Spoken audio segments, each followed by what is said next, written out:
నమస్కారం yes news కి స్వాగతం. నేను వినతి. ముందుగా హెడ్లైన్స్. డ్రగ్స్ సైబర్ నేరాలపై యువత అప్రమత్తంగా ఉండాలన్న సిపి రాజశేఖర్ బాబు. డ్రగ్స్ నిర్మూలనకు పోలీస్ శాఖతో పాటు తల్లిదండ్రులు, ఉపాధ్యాయులు, సమాజం కలిసి పనిచేయాలని పిలుపు. అమరావతి రాజధానిలో పర్యటించిన మంత్రి బృందం. నిర్మాణ పనులు వేగంగా కొనసాగుతున్నాయని వెల్లడి. కూటమి ప్రభుత్వం ఏర్పడి 2 ఏళ్లు పూర్తయిన సందర్భంగా తెలుగుదేశం పార్టీ ఆధ్వర్యంలో నిర్వహిస్తున్న 2 ఏళ్ల నమ్మకం, సంక్షేమం, అభివృద్ధి ఇంటింటి ప్రచార కార్యక్రమానికి ప్రజల నుంచి విశేష స్పందన లభిస్తోందని ఎమ్మెల్యే బోండా ఉమామహేశ్వరరావు తెలిపారు. ప్రజల ఆశీస్సులు, విశ్వాసంతో మరింత అభివృద్ధి దిశగా ముందుకు సాగుతామని, ప్రజా సమస్యల పరిష్కారానికి ఎల్లప్పుడూ అందుబాటులో ఉంటామని బోండా ఉమామహేశ్వరరావు స్పష్టం చేశారు. విజయవాడ సెంట్రల్ నియోజకవర్గం 27వ డివిజన్ బావాజీపేట డి-మార్ట్ సమీపంలో డాక్టర్ బిఆర్ అంబేద్కర్ విగ్రహం వద్ద నుంచి ఇంటింటికి తెలుగుదేశం కార్యక్రమాన్ని ప్రభుత్వ విప్, సెంట్రల్ నియోజకవర్గ శాసనసభ్యులు బోండా ఉమామహేశ్వరరావు ప్రారంభించారు. ఈ కార్యక్రమంలో ఎన్డీఏ కూటమి నాయకులు, పార్టీ కార్యకర్తలతో కలిసి ఇంటింటికి వెళ్లి ప్రజలకు ప్రభుత్వం అమలు చేస్తున్న సంక్షేమ, అభివృద్ధి కార్యక్రమాల కరపత్రాలను అందజేశారు. ఈ సందర్భంగా బోండా ఉమ మాట్లాడుతూ, కూటమి ప్రభుత్వం ఏర్పడి 2 ఏళ్లు పూర్తయిన సందర్భంగా తెలుగుదేశం పార్టీ ఆధ్వర్యంలో నిర్వహిస్తున్న 2 ఏళ్ల నమ్మకం, సంక్షేమం, అభివృద్ధి ఇంటింటి ప్రచార కార్యక్రమానికి ప్రజల నుంచి విశేష స్పందన లభిస్తుందన్నారు. గౌరవ ముఖ్యమంత్రి నారా చంద్రబాబు నాయుడు నాయకత్వంలో రాష్ట్ర వ్యాప్తంగా అమలవుతున్న సంక్షేమ పథకాలు, అభివృద్ధి కార్యక్రమాలతో పాటు విజయవాడ సెంట్రల్ నియోజకవర్గంలో చేపట్టిన అభివృద్ధి పనులను ప్రజలకు వివరించామని తెలిపారు. సెంట్రల్ నియోజకవర్గంలోని అన్ని 21వ డివిజన్లో ఎన్డీఏ కూటమి నాయకులు, కార్యకర్తలు ఇంటింటికి వెళ్లి ప్రభుత్వ విజయాలను ప్రజలకు వివరిస్తూ విస్తృత ప్రచారాన్ని నిర్వహిస్తున్నారని పేర్కొన్నారు. గౌరవ ముఖ్యమంత్రి చంద్రబాబు నాయుడు గారి ఆదేశాల మేరకు రాష్ట్రం మొత్తం కూడా తెలుగుదేశం పార్టీ ఇన్ఛార్జీలు, ఎమ్మెల్యేలు, డివిజన్ పార్టీ అధ్యక్షులు, కార్పొరేటర్లు, మాజీ కార్పొరేటర్లు అందరూ కూడా గత 24 నెలల పరిపాలన మీద ప్రజల సంక్షేమం, అభివృద్ధి ఇంటింటికి కూడా డోర్ టు డోర్ తెలుసుకొని వెళ్ళి ప్రజలతో మాట్లాడి వాళ్ళ అభిప్రాయం తెలుసుకోమని ఆదేశాలు ఇచ్చారు. ముఖ్యమంత్రి గారు ఇచ్చిన ఆదేశాల ప్రకారం ఇవాళ సెంట్రల్ నియోజకవర్గంలో 21 డివిజన్లలో కూడా మా పార్టీ శ్రేణులు అందరం కూడా డోర్ టు డోర్ వెళ్తూ ఉన్నాం. ఎక్కడికి వెళ్ళినా ప్రజలు సంతృప్తి వ్యక్తం చేస్తూ ఉన్నారు. ఎందుకంటే ఎన్నికల ముందు ఎలక్షన్లో ఏమైతే వాగ్దానాలు ఇచ్చామో ఆ వాగ్దానాలన్నింటిని కూడా నెరవేర్చాం. పింఛన్లు పెంచుతూ ఉన్నాం, 3,000 4,000 చేస్తూ ఉన్నాం. ఇచ్చిన మాట ప్రకారం 4,000 చేసాం.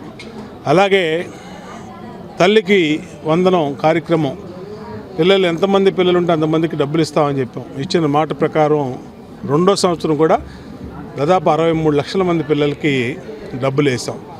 అంతేకాకుండా ప్రతి మహిళకి 3 గ్యాస్ బండ్లు, అన్నా క్యాంటీన్లు అన్నీ చెప్పిన ప్రతి హామీని నెరవేర్చాం. అంతేకాకుండా నియోజకవర్గ అభివృద్ధికి రోడ్లు, డ్రైన్లు, కల్వర్ట్లు, community halls, water, drinking water అన్నింటికి కూడా 550 కోట్ల రూపాయలు ఈ 24 నెలల్లో నిధులు తీసుకొచ్చాం. అన్ని సమస్యల మీద దృష్టి పెట్టాం. ప్రతి డివిజన్లో సమస్యల మీద అవగాహన ఉంది. మా కార్పొరేటర్లు, మా డివిజన్ పార్టీ అధ్యక్షులు అందరూ కూడా నిత్యం ప్రజల్లో ఉండి సమస్యలు తెలుసుకుంటూ ఉన్నారు. ప్రజా దర్బార్ పేరు మీద ప్రతి శుక్రవారం శాసనసభ్యుని కార్యాలయంలో ఫిర్యాదులు స్వీకరిస్తున్నాం. వచ్చిన ప్రతి ఫిర్యాదుని, అర్జీని దాన్ని పరిష్కరిస్తూ ముందుకెళ్తా ఉన్నాం. కాబట్టి ఎక్కడికెక్కడ సమస్యలు లేకుండా నివారించగలుగుతున్నాం. కాబట్టి ప్రజలందరూ సంతృప్తిని, సంతోషాన్ని వ్యక్తం చేస్తూ ఉన్నారు. హారతలు ఇచ్చి బ్రహ్మరథం పడుతూ ఉన్నారు. ఖచ్చితంగా మాకు అధికారం అనేది అలంకారం కాదు, అధికారం అనేది మాకు బాధ్యత. ఆ బాధ్యతని సక్రమంగా నిర్వర్తిస్తూ ప్రజలకి నిత్యం అందుబాటులో, ఉదయం సాయంత్రం అందుబాటులో ఉండి మరి ప్రజలకి సేవ చేస్తాం. అలాగే మా డివిజన్ పార్టీ నాయకులు కూడా నిత్యం అందుబాటులో ఉంటూ ఉన్నారు. 27 డివిజన్లో ఈరోజు దాసి జయరాజ్ కానీ, అలాగే నవనీతం సాంబశివరావు కానీ, రుక్మిణి కానీ, అలాగే కిషోర్ కానీ అందరూ డివిజన్ నాయకులు అందరూ, సురేష్, సెక్రటరీలు, మన నాని అందరూ కూడా అందుబాటులో ఉండి నిత్యం ప్రజలకి జవాబుదారితనంగా ఉండటం వల్ల ఇవాళ 27 డివిజన్లో పాదయాత్ర అద్భుతంగా జరుగుతూ ఉంది. గడప గడపకి హారతలు ఇచ్చి స్వాగతం పెడుతూ ఉన్నారు.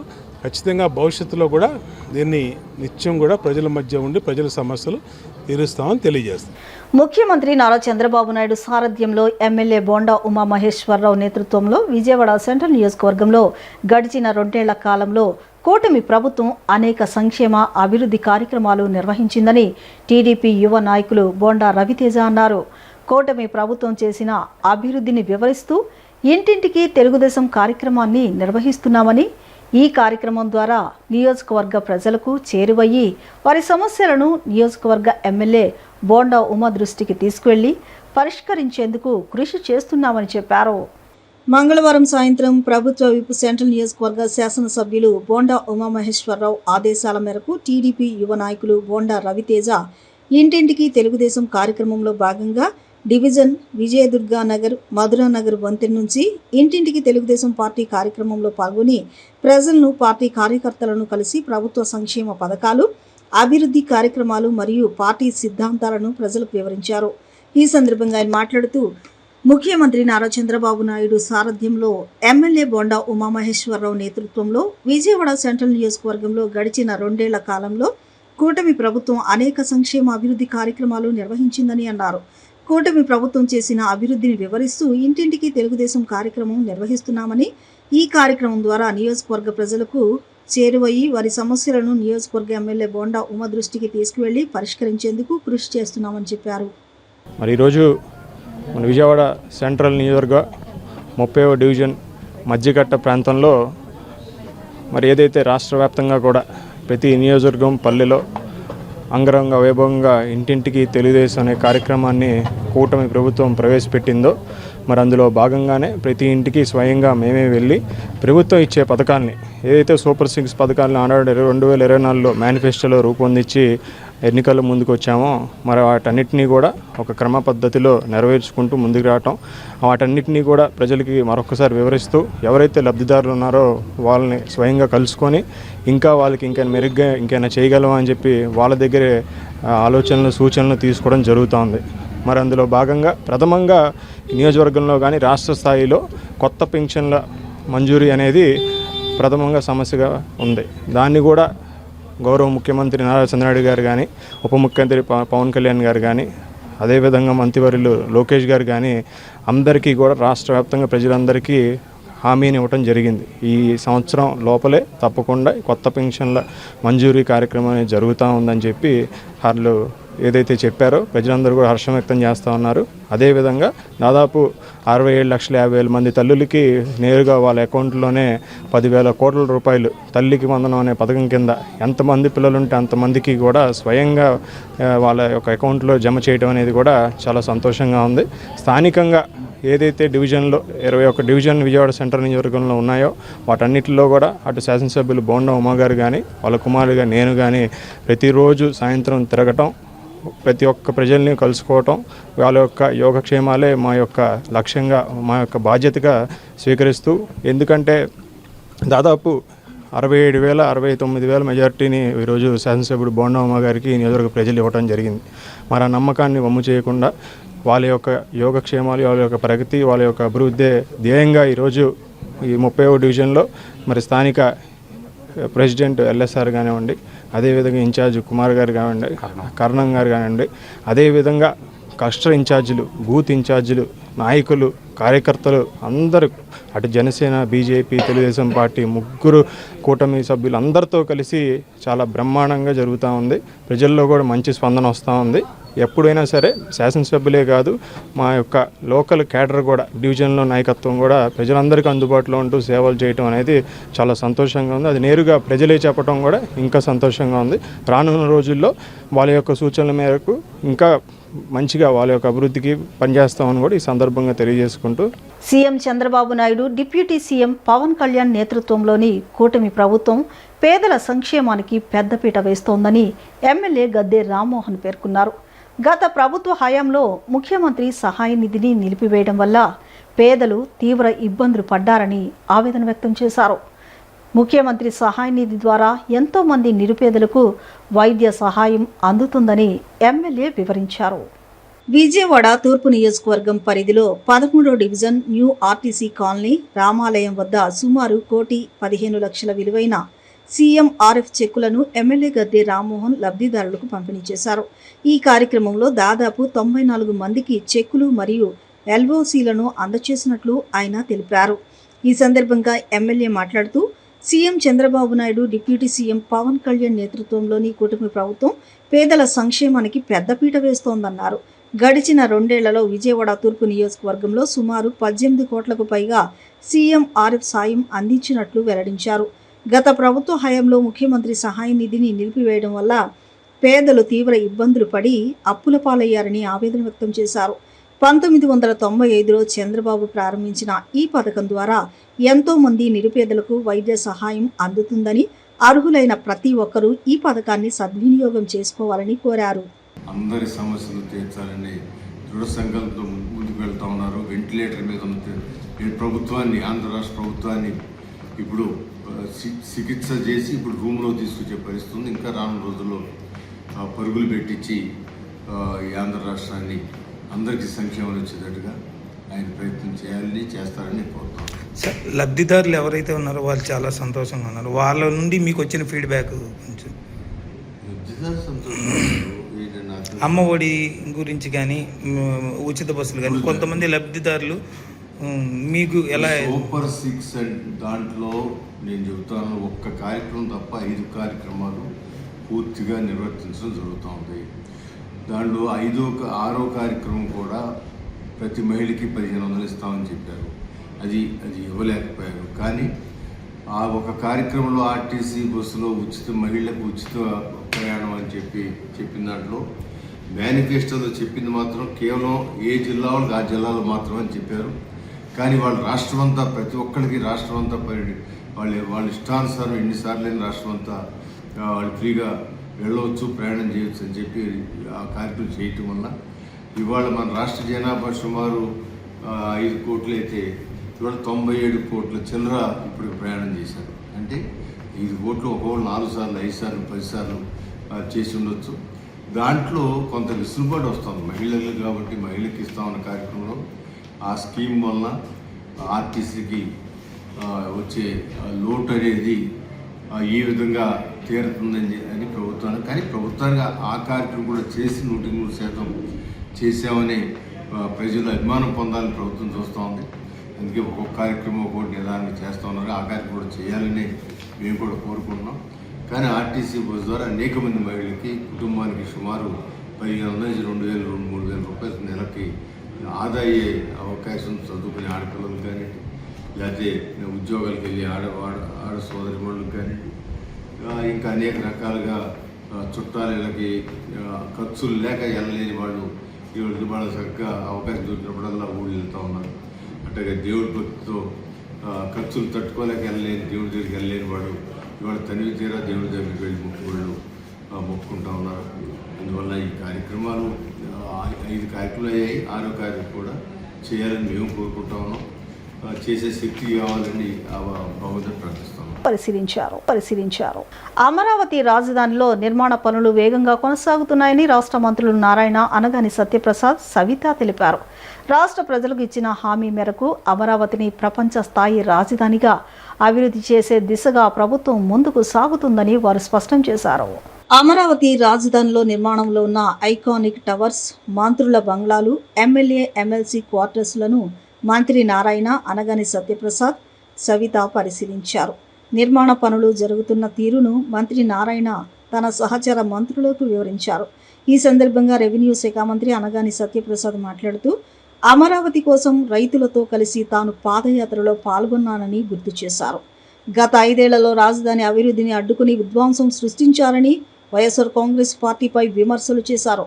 తమ ప్రభుత్వం ఏర్పడిన 2 ఏళ్లలోనే ఎమ్మెల్యే క్వార్టర్ల నిర్మాణాన్ని పూర్తి చేయడం సంతోషకరమని పేర్కొన్నారు. ఈ నెల 13వ తేదీన ముఖ్యమంత్రి చేతుల మీదుగా ఎమ్మెల్యే ఎమ్మెల్సీ నివాసాలను సాధారణ పరిపాలన శాఖకు అప్పగించనున్నట్లు తెలిపారు.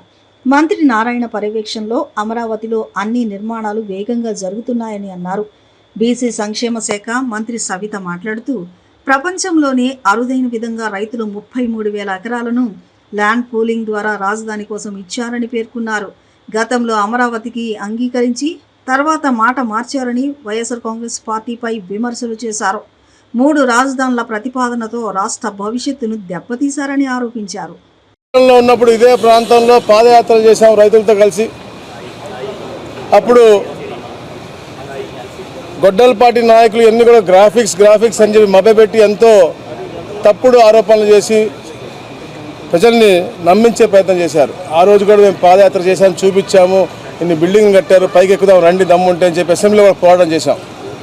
అయినప్పటికీ కూడా వాళ్ళకి ఈ ప్రాంతం మీద ఉన్న కక్షతో, ఇక్కడ రైతుల మీద ఉన్నటువంటి కోపంతో, ఎందుకంటే చంద్రబాబు నాయుడు గారికి అంత పెద్ద ఎత్తున ల్యాండ్ పూలింగ్లో చరిత్రలో ఎవరు ఇవ్వని విధంగా ఇచ్చారు కాబట్టి అక్కసుతో దీన్ని అమరావతి నిర్మించేద్దని చెప్పి ప్రయత్నం చేశారు. 2014-19లో మన రాజధాని కావాలి, అది అమరావతి అవ్వాలి, ఈ ప్రాంత ప్రజలందరికీ కూడా, ఈ ప్రాంతమే కదా ఆంధ్ర రాష్ట్ర ప్రజలందరూ తెలుగు జాతి అందరూ కూడా గర్వించే విధంగా మంచి రాజధాని కట్టాలని చెప్పేసి గౌరవ ముఖ్యమంత్రి గారు అప్పుడు నారాయణ గారికి కానీ కమిటీకి కానీ అప్పచెప్పడం, తక్కువ సమయంలో అద్భుతమైన కట్టడాలు తీసుకురావటం. కానీ కొన్ని ఏదైతే అబద్ధాల పునాది పుట్టినటువంటి పార్టీ కాబట్టి అన్ని అబద్ధాలు చెప్పి 2019లో తెలుగుదేశం పార్టీ, కూటమి పార్టీ ఓడిపోయిన తర్వాత దీనిపైన బురద జల్లి ఎవరైతే అసెంబ్లీలో చెప్పాడో తప్పకుండా రాజధాని ఇక్కడే రావాలా, సెంట్రిక్గా ఉంది, ఇది స్టేట్కి తప్పకుండా 30,000 ఎకరాలు రావాలని చెప్పినటువంటి వ్యక్తి మాట మార్చి మరి 3 రాజధాని అన్నాడు, ప్యాకెట్ అన్నాడు, ఇదన్నాడు, చేశాడు. మళ్ళీ ఇప్పుడు చూస్తే కొత్తగా పిచ్చిగా మ్యావిగాన్ అంటా ఉన్నాడు, మళ్ళీ విజయవాడ అంటాడు, రేపొద్దున ఇంకోటి అంటాడు. అట్లా అంటే రాజగోపాలాచారి మార్కెట్ స్థలానికి 2 వారాల్లో సమగ్ర అభివృద్ధి ప్రణాళిక రూపొందించాలని విజయవాడ నగరపాలక సంస్థ కమిషనర్ ధ్యానచంద్ర అన్నారు. తన క్షేత్రస్థాయి పర్యటనలో భాగంగా ఈ ఉదయం Gandhinagar, Gollapudi bypass, HB colony ప్రాంతాలను సందర్శించి వివిధ అభివృద్ధి పనులను పరిశీలించారు. మున్సిపల్ కమిషనర్ ధ్యానచంద్ర గాంధీనగర్లో ఇటీవల కూల్చివేసిన రాజగోపాలాచారి మార్కెట్ స్థలాన్ని పరిశీలించారు. ఈ స్థలాన్ని ప్రజలకు ఉపయోగపడేలా ఉండడంతో పాటు నగరపాలక సంస్థకు స్థిరమైన ఆదాయం సమకూర్చే విధంగా సమగ్ర ప్రాజెక్ట్ ప్రణాళిక రూపొందించాలని అధికారులను ఆదేశించారు. ప్రతిపాదిత ప్రాజెక్టుకు సంబంధించిన డిజైన్, అంచనాలు, కార్యాచరణతో కూడిన నివేదికను 2 వారాల్లోగా సమర్పించాలని సూచించారు. అలాగే ప్రస్తుతం అక్కడ ఉన్న శిథిలాలను పూర్తిగా తొలగించి స్థలాన్ని ఫెన్సింగ్ ఏర్పాటు చేసి రక్షణ చర్యలు చేపట్టాలని ఆదేశించారు.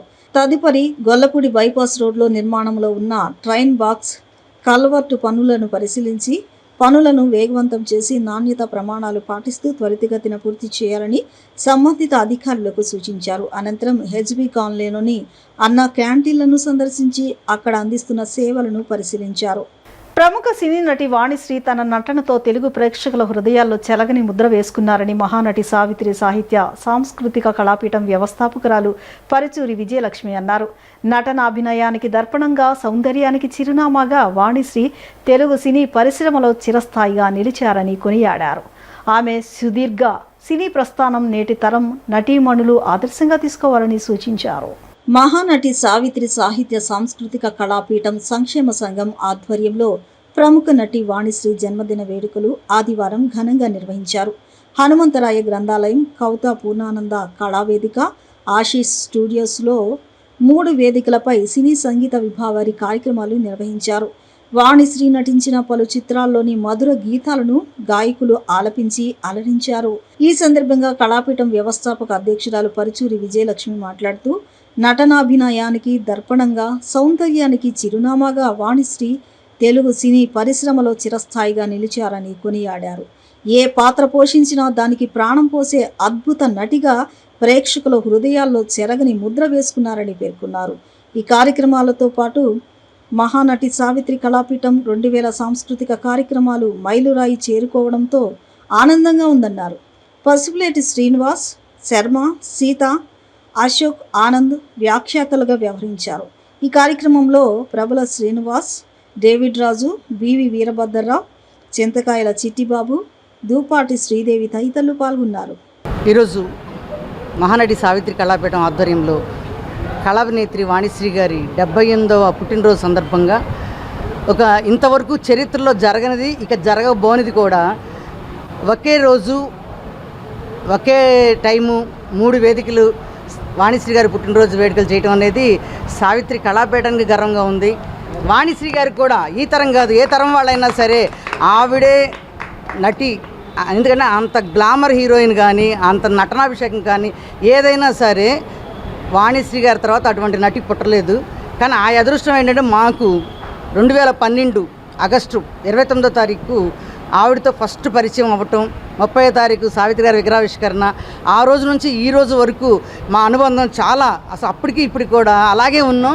మాతో ఏది వచ్చినా సరే ముందు మాతో మాట్లాడి మమ్మల్ని మా ఇంట్లో మేమే కాదు మా ఇంట్లో పిల్లలు ఎలా ఉన్నారు అని అంత మా గురించి మాట్లాడే వ్యక్తి వాణిశ్రీ గారండి. ఇవాళ వాణిశ్రీ గారికి ఇంత మంచి గిఫ్ట్ ఇస్తున్నామండి, అది మాకు చాలా సంతోషంగా ఉంది. సావిత్రి కళాపీఠం 2000 కార్యక్రమాలు నిర్వహించడం అనేది నిజంగా చెప్పాలంటే ఆ రోజుల్లో ఇప్పుడు మీరున్న ఎలక్ట్రానిక్ మీడియాలో ఉన్న వాళ్ళందరూ నేను సంస్థ స్టార్ట్ చేసినప్పుడు చాలా చిన్నవాళ్ళు. ఇవాళకి నాకు ఈ 19 సంవత్సరాల్లో 2000 కార్యక్రమాలు చేశానంటే నిజంగా మీ అందరి ప్రోత్సాహం. ఎందుకంటే ఆ రోజుల్లో కూడా ప్రింట్ మీడియా కానీ ఎలక్ట్రానిక్ మీడియా నన్ను చాలా ప్రోత్సహించారు సావిత్రి కళాపీఠం. ఇక ముందు కూడా ఈ కళారంగమే కాకుండా సేవారంగంలోకి అడుగుపెట్టడానికి మా తొలి ప్రయత్నం చేయబోతున్నాం. దానికి కూడా మీ అందరూ ఆశీస్సులు ఉండాలని కోరుకుంటూ సెలవు తీసుకుంటాం. డ్రగ్స్, సైబర్ నేరాలపై యువత అప్రమత్తంగా ఉండాలని నగర పోలీస్ కమిషనర్ ఎస్వి రాజశేఖర్ బాబు అన్నారు.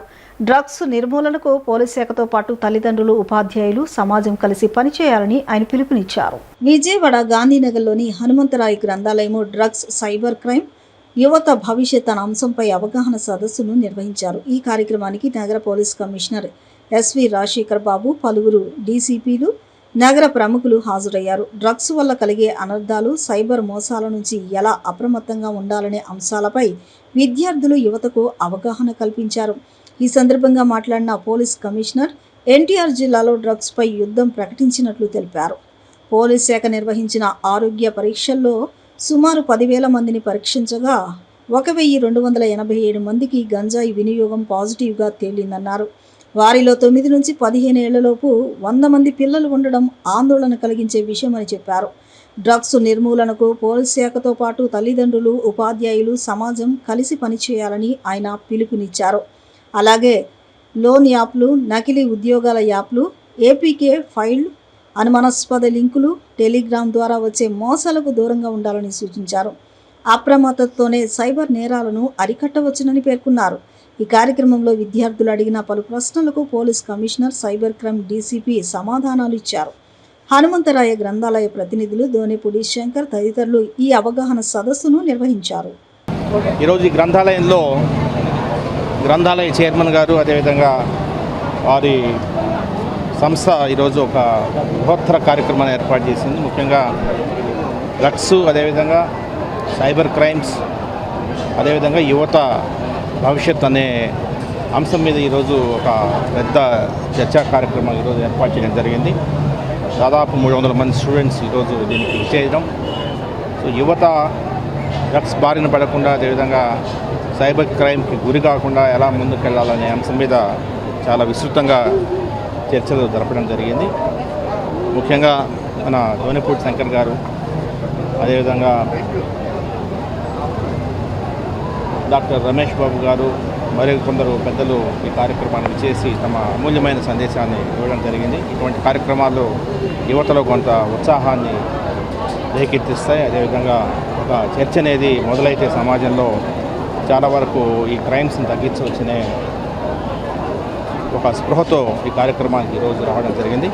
సో చాలా చక్కగా వారు ఏర్పాటు చేశారు. సో గ్రంథాలయ సంస్థకి, గ్రంథాలయ కమిటీకి నా హృదయపూర్వక ధన్యవాదాలు. సైబర్ క్రైమ్,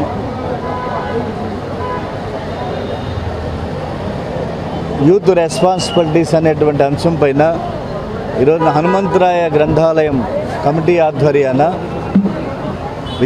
విద్యార్థులతో అవగాహన సదస్సుని జయప్రదం చేసిన వారందరికీ కూడా ధన్యవాదాలు తెలియజేస్తున్నాం. ప్రత్యేకించి గ్రంథాలయ కమిటీ ప్రతి నెల కూడా ఒక సామాజిక, సాహితీ, సాంస్కృతిక విషయాలపైన ఖచ్చితంగా ఇటువంటి సదస్సుల్ని, అవగాహన సదస్సుల్ని ఏర్పాటు చేయడం జరుగుతున్నది. ముఖ్యంగా యువత ఈ రోజున సైబర్ క్రైమ్ వలన పెడదారి పడుతున్నటువంటి పరిస్థితి ఉన్నది. అలాగే గంజాయి మహమ్మారికి ముఖ్యంగా రూరల్ పార్ట్లో చివరికి గంజాయి కేంద్రాలుగా స్కూల్స్ మారిపోతున్నటువంటి పరిస్థితి ఉన్నది. దానిపైన Vijayawada police department, NTR commissionerate యుద్ధాన్ని ప్రకటించింది. కాబట్టి ఇవాళ గంజాయి పైన, డ్రగ్స్ మహమ్మారి పైన ప్రతి ఒక్కరం కూడా పోరాటం చేయవలసిందే. ఆ పోరాటానికి అందరం ఇర్రెస్పెక్ట్ ఆఫ్ పాలిటిక్స్, రాజకీయాలకు అతీతంగా డ్రగ్స్ మహమ్మారి పైన, అలాగే సైబర్ క్రైమ్కు లోబడి ఎంతోమంది విద్యార్థులు ఇన్స్టాగ్రాముల్లో తమ భవిష్యత్తుని నాశనం చేసుకుంటున్నటువంటి అనేక సంఘటనలు పాత్రికేయముఖంగా చూస్తున్నాం. కాబట్టి ఇటువంటి సంఘటనలు భవిష్యత్తులో జరగకుండా విద్యార్థులను చైతన్యవంతం చేయడానికే ఈ సామాజిక చైతన్య కార్యక్రమాన్ని వెలిదండ్ల హనుమంతరాయ గ్రంథాలయ కమిటీ తీసుకున్నది. ఆ వైపుగా ఈ రోజున పెద్దల కమిషనర్ గారు, డాక్టర్ రమేష్ బాబు గారు, DCP crime and cyber crime, అలాగే DCP chamber of commerce president, అలాగే అనేక మంది పెద్దలు ఈ సభకు విచ్చేశారు. వారందరికీ కూడా గ్రంథాలయ కమిటీ తరఫున ధన్యవాదాలు తెలియజేస్తూ, గ్రంథాలయ కమిటీ మరిన్ని ఇటువంటి సోషల్ యాక్టివిటీస్ని రాబోయేటువంటి కాలంలో ఈ రోజున డ్రగ్స్ మీద పెట్టాం. భవిష్యత్తులో కల్తీ కాదేది కవితకు అనర్హం అన్నాడు మహాకవి శ్రీశ్రీ. కాబట్టి వాళ్ళ కల్తీలు ప్రపంచం అయిపోయింది. కాబట్టి కల్తీ పైన కూడా గ్రంథాలయ కమిటీ చైతన్యవంతం చేసేటువంటి కార్యక్రమం నిర్వహిస్తుందని చెప్పేసి తెలియజేస్తున్నాం. నిరాడంబరుడు, నిజాయితీకి నిలువెత్తి నిదర్శనం మండలి వెంకట కృష్ణారావు అని కాంగ్రెస్ పార్టీ నగర అధ్యక్షులు నరహరిశెట్టి నరసింహారావు అన్నారు. ఆంధ్రరత్నం భవన్లో మండలి వెంకట కృష్ణారావు జయంతి కార్యక్రమాన్ని నిర్వహించారు.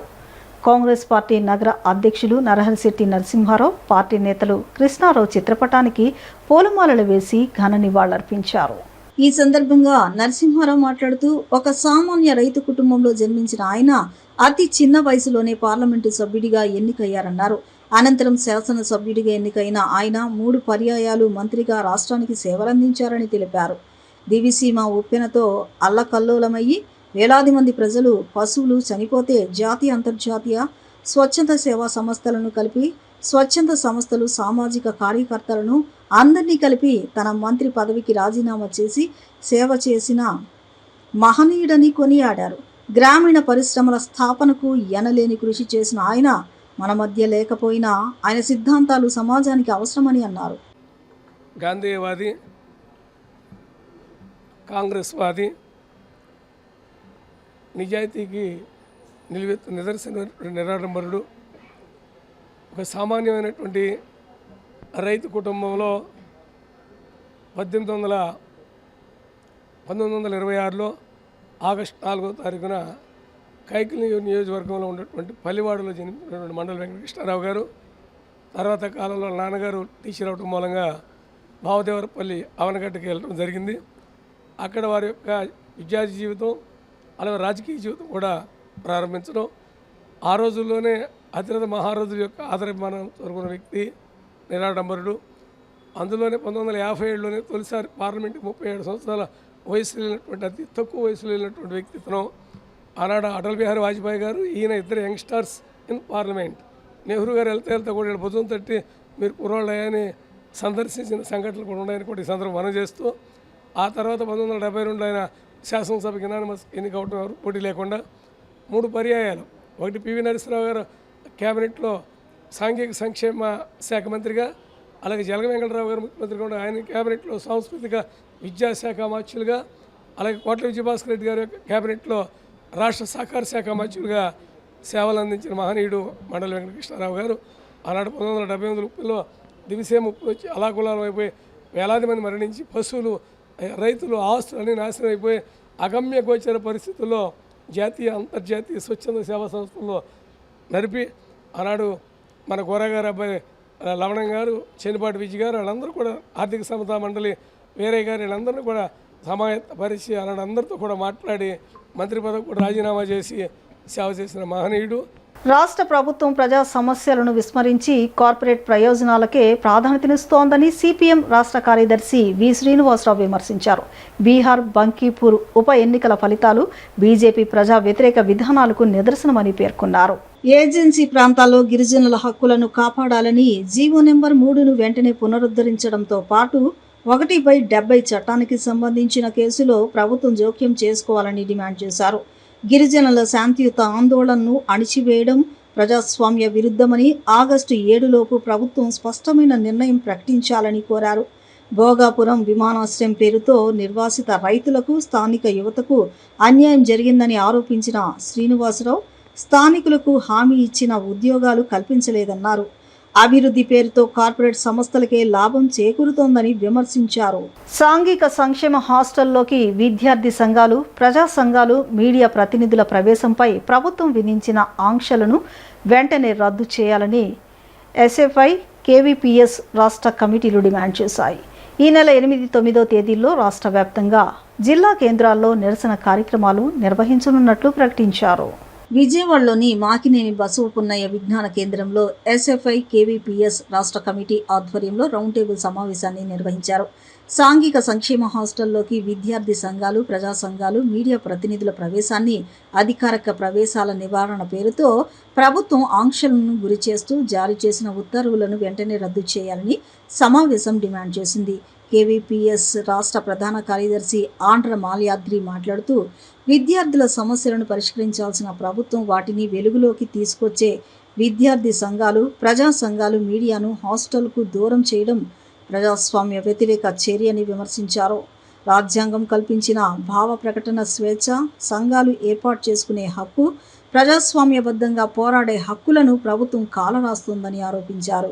ఆంధ్రప్రదేశ్ ప్రభుత్వం రాజ్యాంగ విలువల్ని తుంగలో తొక్కుతూ భావ ప్రకటన స్వేచ్ఛకి భంగం కలిగే విధంగా, ప్రజాస్వామ్యాన్ని నాశనం చేసే విధంగా ఇటీవల ఏప్రిల్ 7వ తారీఖున ఇచ్చినటువంటి ఏదైతే ప్రభుత్వ హాస్టల్స్లో ప్రజా సంఘాలు, దళిత సంఘాలు, విద్యార్థి సంఘాలు, మీడియా ప్రతినిధులు ఎవరు కూడా హాజరు కాకూడదు, ఒకవేళ వెళ్ళాలంటే జిల్లా కలెక్టర్ యొక్క ఉత్తర్వులు తీసుకొని అనుమతి తీసుకొని వెళ్ళాలని చెప్పించినటువంటి ఏదైతే మెమో C11234 ఉందో దీన్ని వెంటనే రద్దు చేయాలని చెప్పి డిమాండ్ చేస్తూ ఉన్నాం.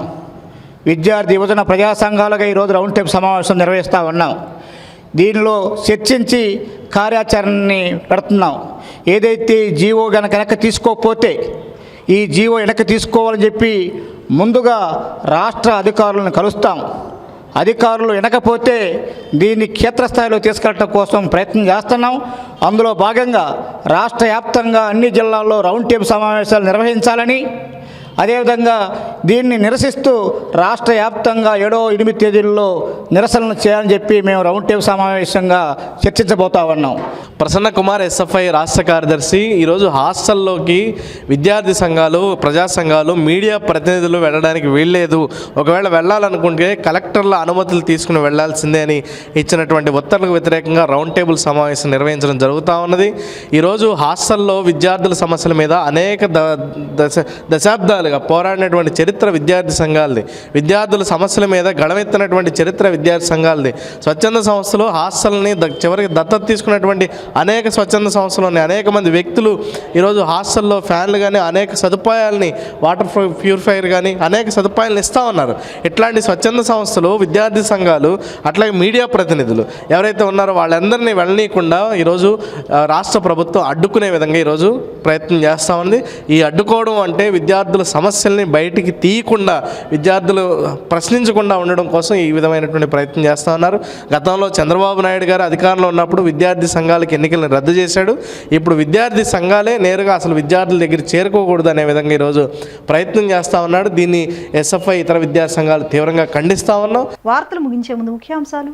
డ్రగ్స్, సైబర్ నేరాలపై యువత అప్రమత్తంగా ఉండాలన్న సిపి రాజశేఖర్ బాబు. డ్రగ్స్ నిర్మూలనకు పోలీస్ శాఖతో పాటు తల్లిదండ్రులు, ఉపాధ్యాయులు, సమాజం కలిసి పనిచేయాలని పిలుపు. అమరావతి రాజధానిలో పర్యటించిన మంత్రి బృందం. నిర్మాణ పనులు వేగంగా కొనసాగుతున్నాయని వెల్లడి. ఈ వార్తలు ఇంతటితో సమాప్తం. నమస్కారం.